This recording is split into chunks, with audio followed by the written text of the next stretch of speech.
This is Austin Garber, and this is my 460 project. We use the default prompt looking at the truck and drone TSP and MTSP problems. I worked with Matt and Jeff.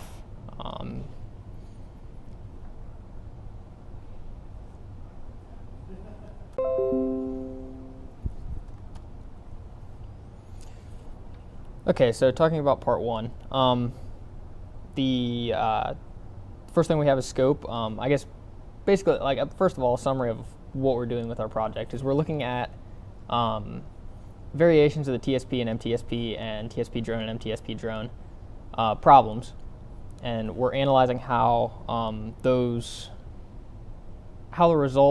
various results of running those change with the variation of input parameters. And the reason that this would be useful is the TSP problem is an unsolved, I think it's an NP, I believe it's an NP problem. And so because of that, there's continual research going on to try to get closer and closer to the optimal solution, or the true optimal solution. And something that's useful in that is understanding how the current models are performing. And so what we're doing is we're varying the input parameters to determine how complex the model gets, the TSP model gets, running with the current logic. So the current method of solving the TSP with the genetic algorithm will solve the TSP problem how fast, and if there's 20 cities versus how fast if there's 200 cities. So here's our concept map, which is basically this is basically the goals of our project. We're trying to optimize a model by minimizing the three outputs of our equations, energy, cost, and time. And we're going to do this through the simulation of the TSP problem, and then our input variables will be the trucks, the minimum tour distance, and the number of salesmen. And then we'll use the combination of those three input variables to predict our three output variables. Like I just said, these are our three input variables, these are our three output variables. It's pretty self-explanatory. And then the last thing that we wanted to do is we wanted to basically build a prediction of what our TSP model run will look like, what the results will be. We want a function that can predict that for us. And so given our input variables, we're going to use a design of experiments to collect our data, and then use JUMP to analyze the data and build us a prediction profiler so that we can guess what the results of a run of the TSP problem will be before we have to run that. Okay, so this is part two. I'm going to be talking about our goals and our design of experiments. So like I kind of covered in part one, the goal of the project is to determine how various input parameters affect the specific in-problem outputs of the TSP, MTSP, and TSP and MTSP drone problems. So this is our design of experiments. What we did is we took our three parameters and input those into SAS, and then used it to build a design of experiments. Where it got interesting is we wanted certain things from certain input variables, and what I mean by that is we wanted to vary the number of cities by, I don't know, say 20 or 40 instead of varying it by every city. We wanted to get as close to a full factorial design as we could, but we realized that with with having bins for a number of cities would, like on each city, that would be 180 attribute variations, which was completely unfeasible. So what we did is we decided to increment our number of cities by 40, and then do a full factorial on the number of trucks and the minimum tour distance. And so what that ended up looking like was about 250 experiments.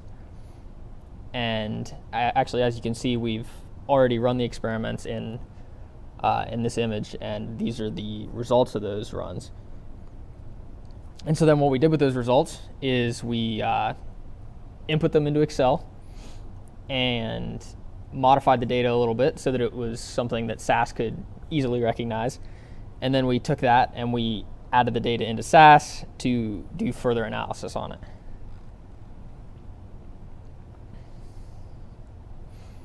And I'll talk about this a little more in depth in part 4 of the project, but just briefly, we ran a hypothesis test.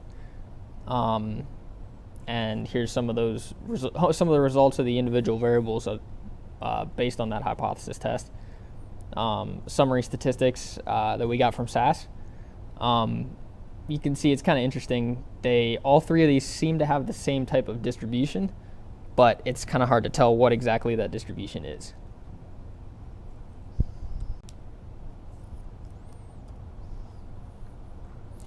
This is part 3, where we'll be talking about the approach and the pseudocode. So the approach we took to this problem was a design of experiments, like I said earlier, and as you can see down here, these are our, as I said previously, these were some of the parameters of our DOE. So we varied our number of trucks from 1 to 10. We varied our number of stops from 20 to 200, incremented by 20, and we varied our minimum tour from 1 to 5. And so this is just a brief pseudocode. What we did is we took the function, the TSP, MTSP drone function, and set a loop outside of that function to run the function with different input parameters and then record those variations outside of the function call.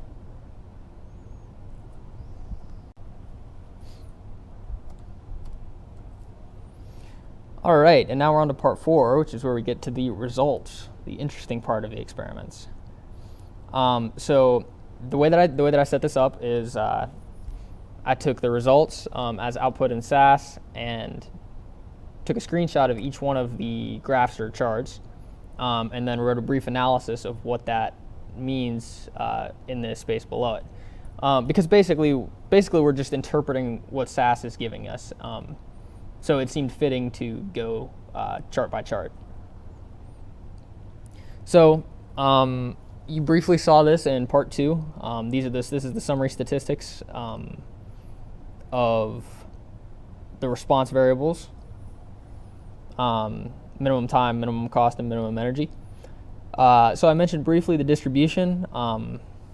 It's kind of hard to tell if it's maybe a normal distribution with some skewed data out here, or if it's more of an exponential distribution.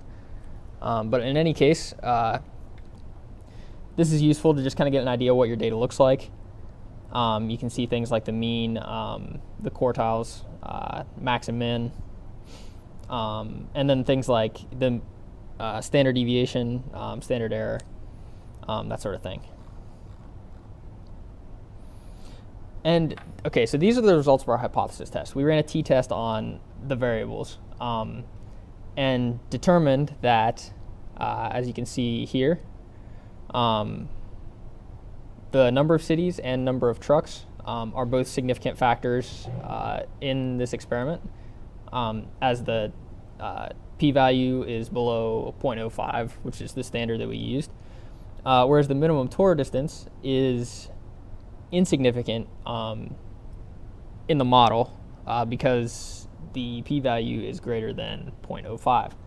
And once we get down to the factor profiler, you'll be able to see exactly why I say that. All right, yeah. So this is the prediction profiler, and this tool is really cool to analyze what kind of relationship each one of the variables down here in the bottom have with your output variables here on the left. So you can see that the number of cities has a fairly strong impact on all three of these response variables.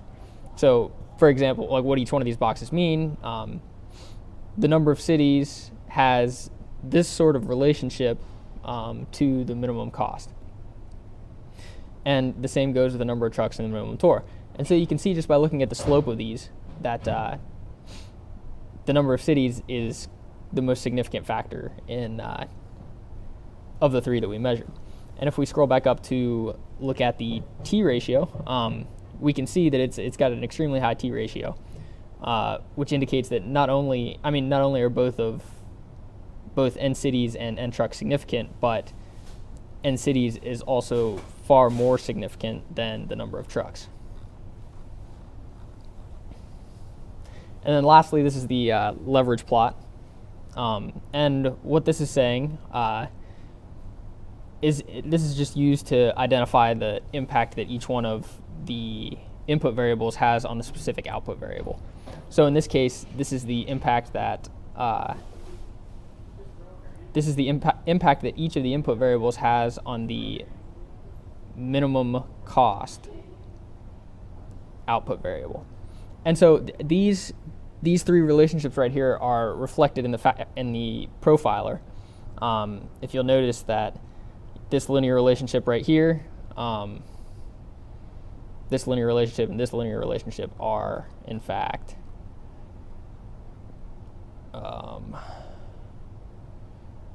represented right here by these three.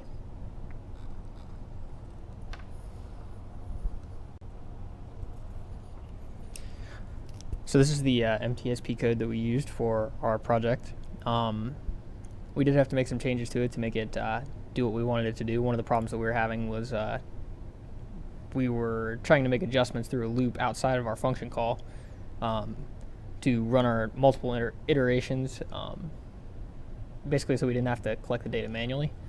And one of the issues that we had was that the number of cities is defined right here, and then we actually create the array of cities right here. But the way the function's laid out, if you modify this, you've already created this. This is the call for the user configuration, apart from the default configuration. But once we've reached this point, so for example, it references down here to the layout of the cities. But at that point, we've already created the layout. So we do actually change this variable when we adjust it outside of the function call, but that doesn't actually distribute our cities. So we were running into a problem where we would get the same results for successive iterations, even though we were adjusting the input parameter value. So that took us a while to figure out. And I believe that is close to all we changed throughout here. Let me just scroll down to our outputs. So right here, this is where we pulled our results from. So we pulled the minimum distance, minimum cost, and minimum energy out of this on each iteration, and then stored that in a MATLAB variable for further analysis.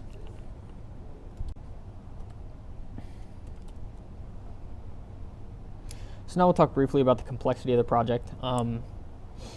This project was kind of cool because it took a lot of different aspects, a lot of different classes, a lot of different concepts that we have learned through our careers as industrial engineers, and it kind of mixed them all together into one problem. We got a little bit of everything from this. And what I mean by that is, so, the first point, data analysis and optimization. So we're presented with a problem, and as with a lot of industrial engineering problems, the goal is to optimize that problem. So then the question becomes, at that point, how? And in this case, it was through digital simulation and statistics.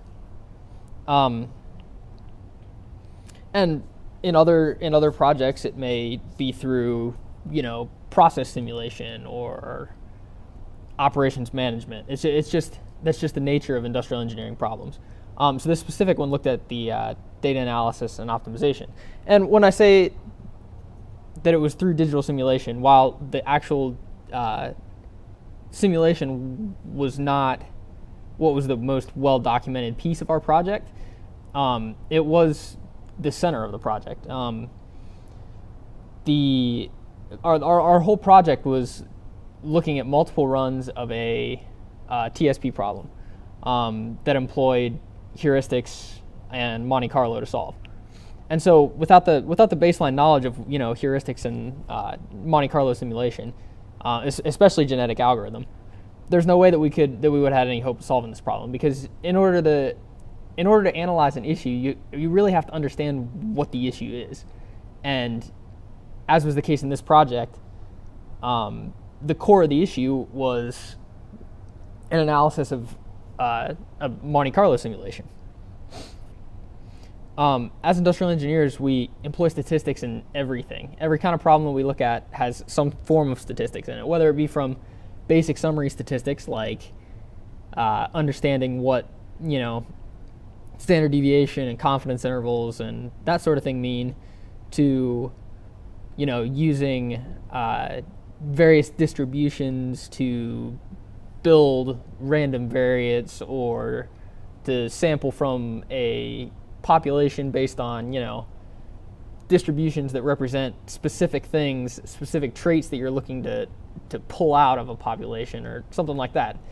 All that to say, I mean, in this project specifically, we used a lot of hypothesis testing.